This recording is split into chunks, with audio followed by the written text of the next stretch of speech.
Hello and welcome to Connecticut at your service. My name is Terry Perkins and I'll be your host today. I'm covering for Carmen A. Nieves. This is her show. Carmen, if you're watching, we love you, we miss you. We come to you live every Tuesday at 6:30 p.m. from Soundview Community Media in Stratford, Connecticut.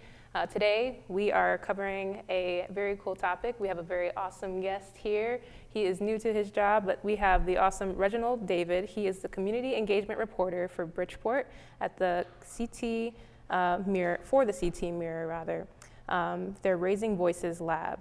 He's a Bridgeport native, and he focuses on connecting residents with trustworthy, useful information about their city and how local and state policies affect their daily lives. Through community-centered reporting, crowd-sourced questions, and accessible storytelling, he works to amplify voices and highlight stories that are often overlooked by traditional news.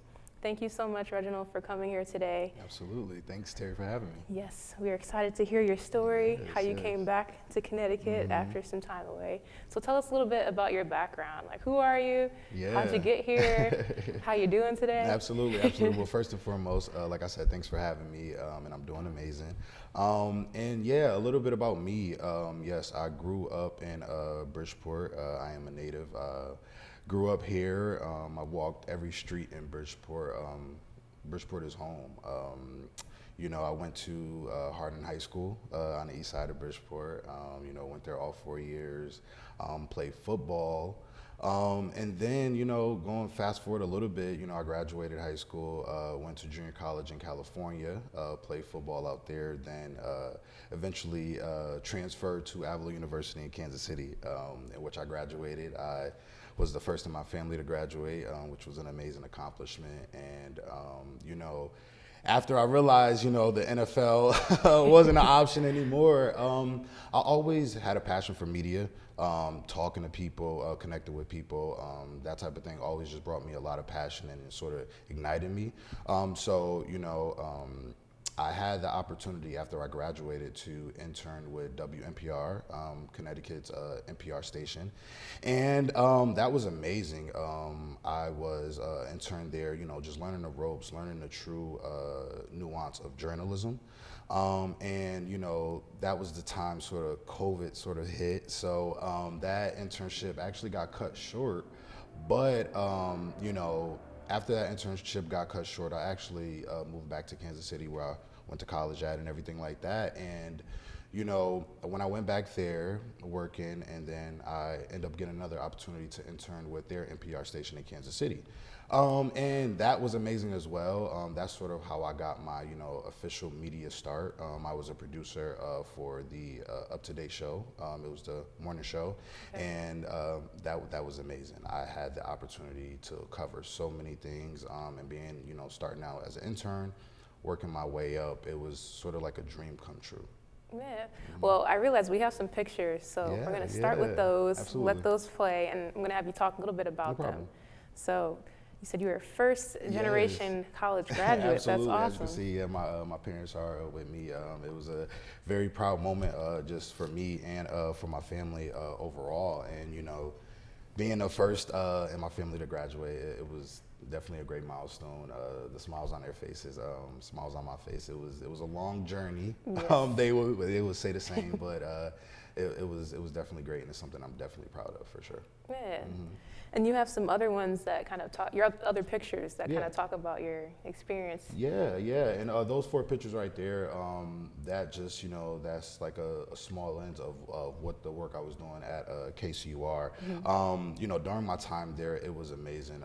If any one of them are watching right now, shout out to them. They definitely helped me hone my skills and, like I said, learn the true nuance of journalism. And I got to cover in Kansas City. I got to cover, it was a perfect time because the Chiefs were, doing good. They still are pretty good. And I got to capitalize on, covering the NFL draft during that time.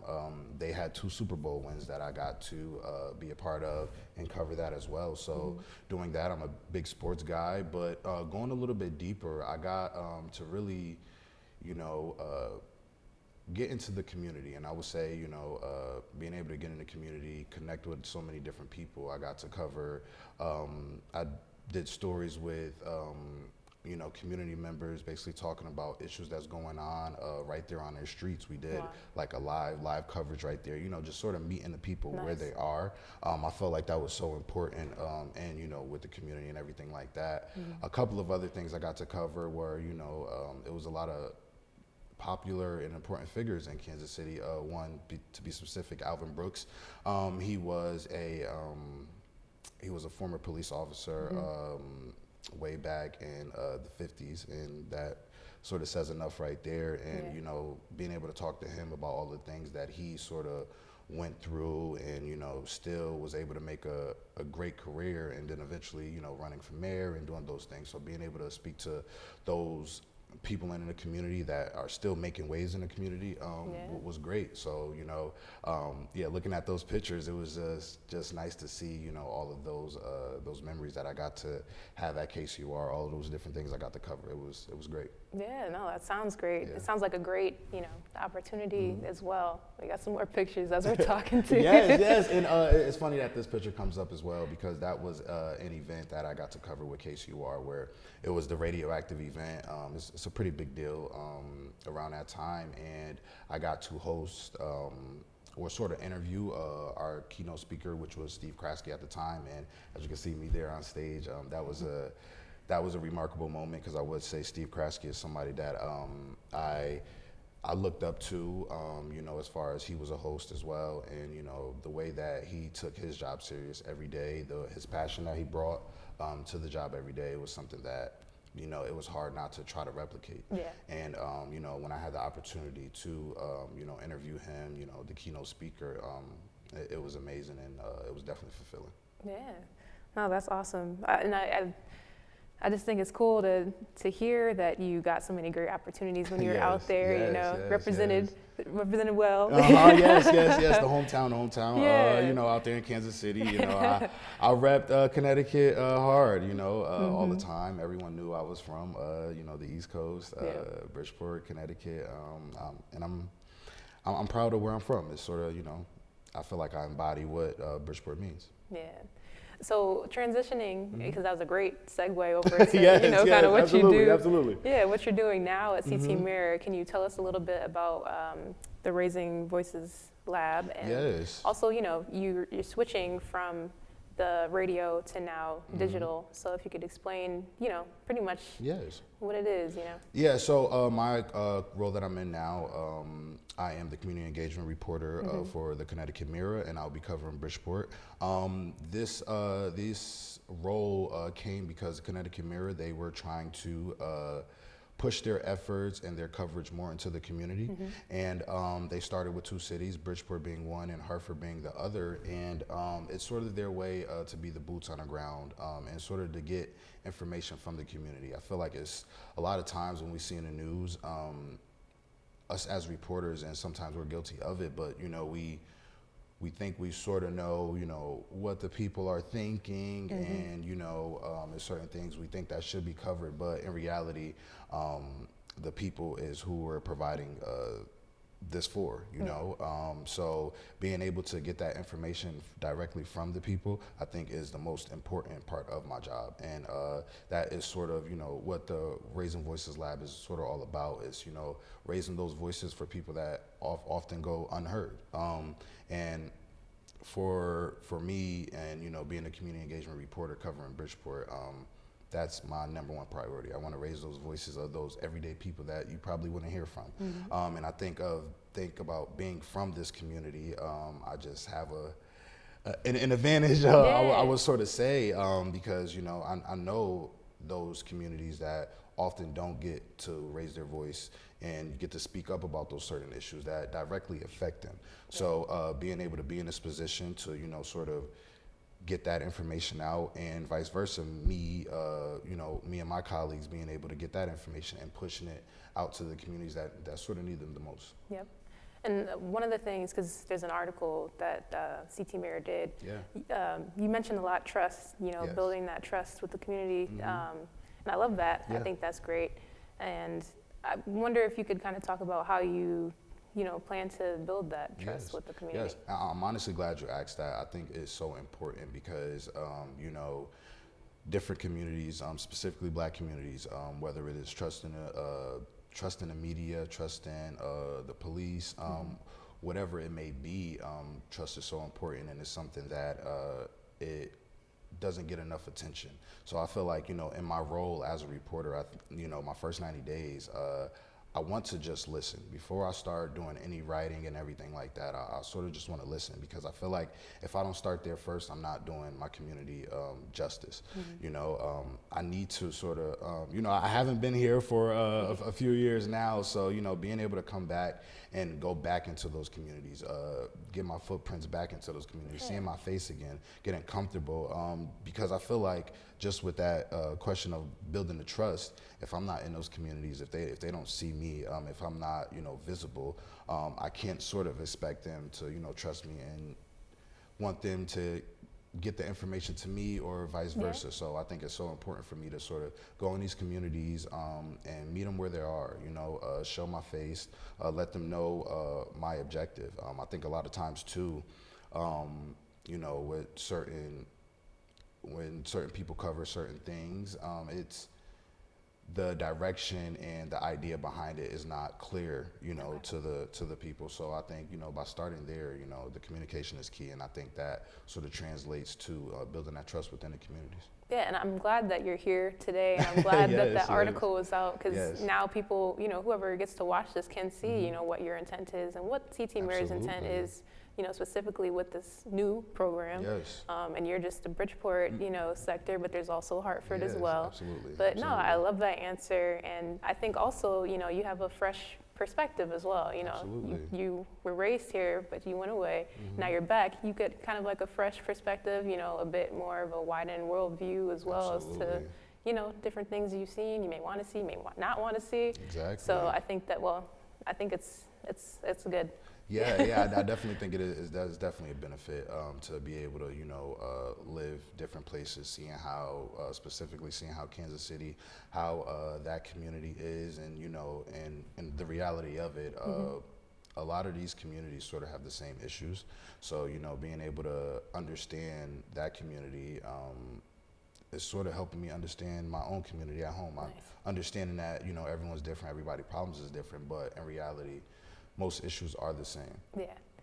So can you tell us a little bit about your process? So yes. Like when you write, like break it down for us. Yeah. Journalism for dummies. Like what does it look like? Yeah. So in my role specifically, just, for an example, going into a community, maybe, just doing a little listening session, seeing what is actually, on the minds of, people living in the community, whether that be housing, whether that be education, those type of things, and, sort of coming up with different ways. Maybe I can help them get more information on that, or, maybe sort of help them solve that problem, whether that be finding an explainer of something on what, like, first-time home buyers program or something like that, or whether it's something where I can get information on a new development going on in your community that you have so many questions about that you had no answers to. And it's those things like that I think are so important that go unnoticed. So, as far as my process, I think it starts there, sort of seeing where those issues are in the community, seeing how I can best serve that community in, all the ways that I possibly can. And as far as, getting that idea, seeing what I can and can't do, and then that's when I would, put it into action, whether that is having another listening session to, get more voices, get more people talking about that specific issue, just so that person can have a community, knowing that they're not alone doing that, whether that is writing an additional explainer for something specific like that, or covering something that's going in the community that probably got overlooked. It's a lot of good things that's going on in Bridgeport that I feel like, in a news cycle, sometimes it get overshadowed with the negative. So I think, highlighting those positive things are so important. So I feel like that's mainly how my process is starting with the people. Okay. Yeah, and you brought up a good point. Like, there's so much going on in Bridgeport. Yes, it is. Like, yes, it is. Oh my gosh. Yes, even, it's getting warm outside now, so there's even more going on. Absolutely. More good. Yes, there's absolutely. so many different things, so many different resources. So I'm glad that you're kind of like a connector of those things. And Can you speak about how people can connect with you as well? Yeah, absolutely. So first and foremost, everyone could always visit the CT Mirrors website. We're in the process of trying to build out the website to have a page specifically for Bridgeport to make it easier for the community to check us out. All of the work that the stories I've covered, the events that's going on in Bridgeport specific, and just having a place for those residents to get information from directly. That is one way they can connect. We just rolled out our text line. I know you all will put the number up for people to sort of opt in and text, but everything is totally free. It's just a way that the community can directly contact me or ask specific questions about what's going on. It's a way for me to give out information, whether that be resources, different programs, different events for the kids, summer things, everything like that. Or even it's something like I was mentioning, developments. If someone has a question about what's going on in their neighborhood, in my power, I'll try to get those answers for the community members. And being a Bridgeport resident, growing up here, it presents so many challenges. It can present so many challenges. So understanding those and, just helping people and meeting them where they are. Some people only have time to send a quick text, so, just having those options and those resources for the community mean a lot. And those are just a couple of ways that the community can reach out and connect. No, that's good. And I think also, like with the texting, that makes it probably easier for younger people to probably communicate too. Yes, the young generation. So that's cool. Absolutely. And the older people now too. Everybody texts now. A little savvy now. Yes, I agree. No, that's awesome. So another thing I wanted to ask you, because I was actually curious myself, just about your experience. You have a lot of experience, but at one point you were a beginner.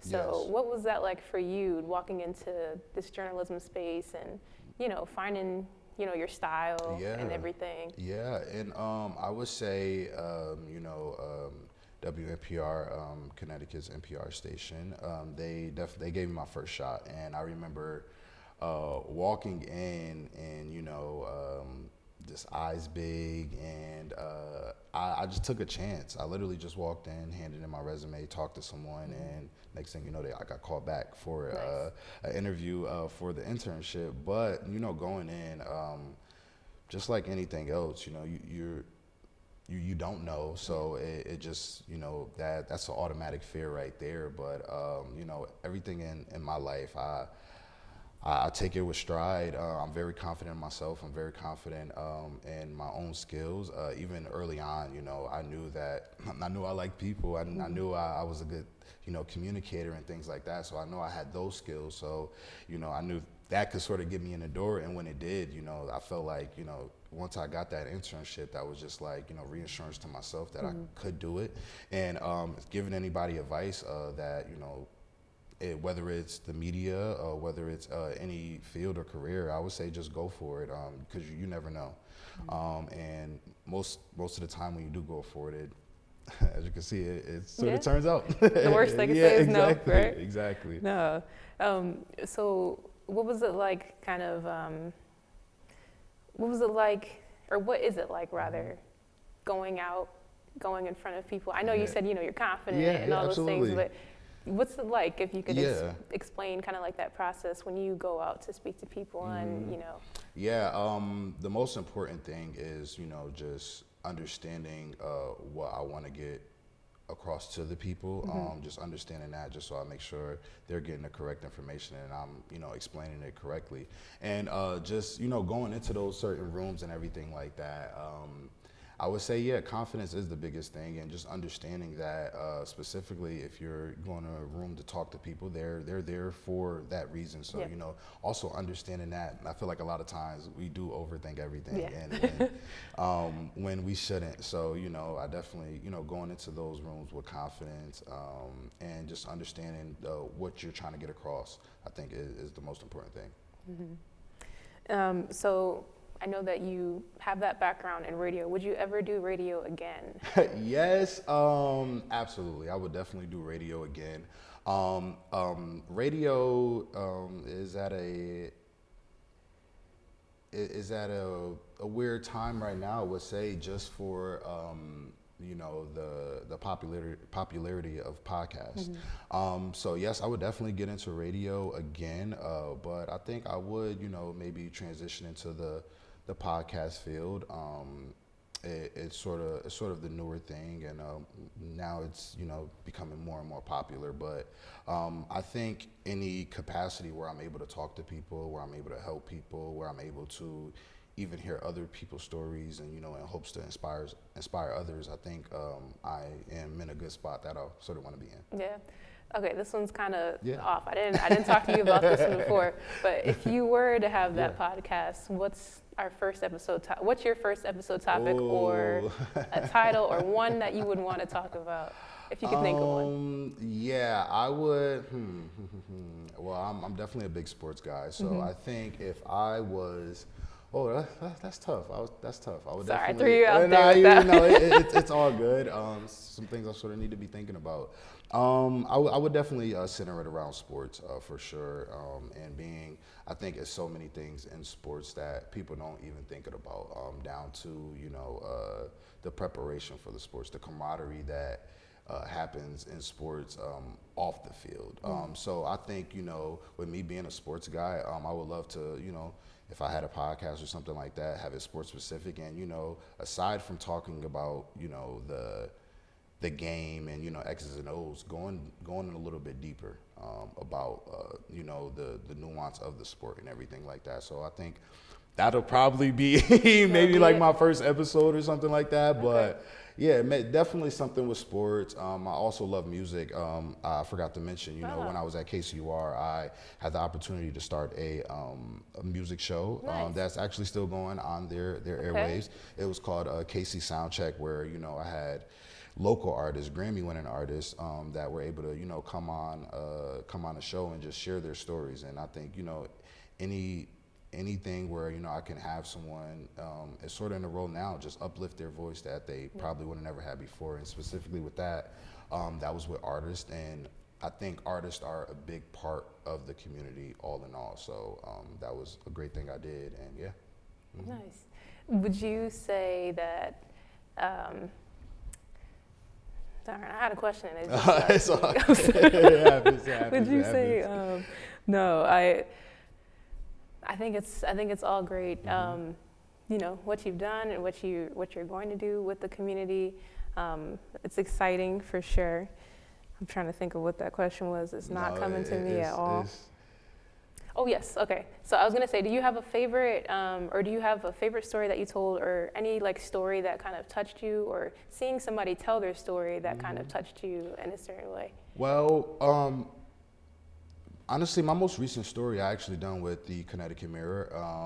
I covered the New York Giants. They teamed up with Bridgeport Public Schools to bring a football jamboree specifically for girls. Nice. And that was my most recent story. It was actually my first story I did with the Connecticut Mirror, hinting back to those positive stories first before I dive in deep into those issues. But I would say it's so many stories. All of my stories are my favorite stories, but that one was the most recent, and that one it was definitely a sports story. But being that it was a football story focused on females, and I think that is it was a pretty cool angle to go about it, and the fact that it involved the New York Giants and Bridgeport Public Schools, so that that just shows the Giants' effort into the community, and that also shows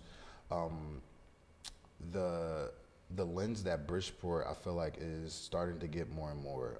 The fact that these events are starting to come to our city in Bridgeport, and the focus on the kids were so important. I feel like education is always a hot topic, and which it should be, but shining light on those Bridgeport Public Schools, on the females, showing how they're able to do things just like the boys, but and still be able to get those benefits from a sport like football, the teamwork, the passion.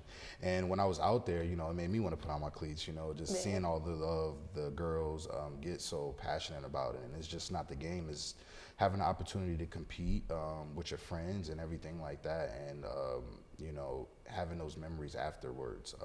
So that was my most recent story, and it was amazing.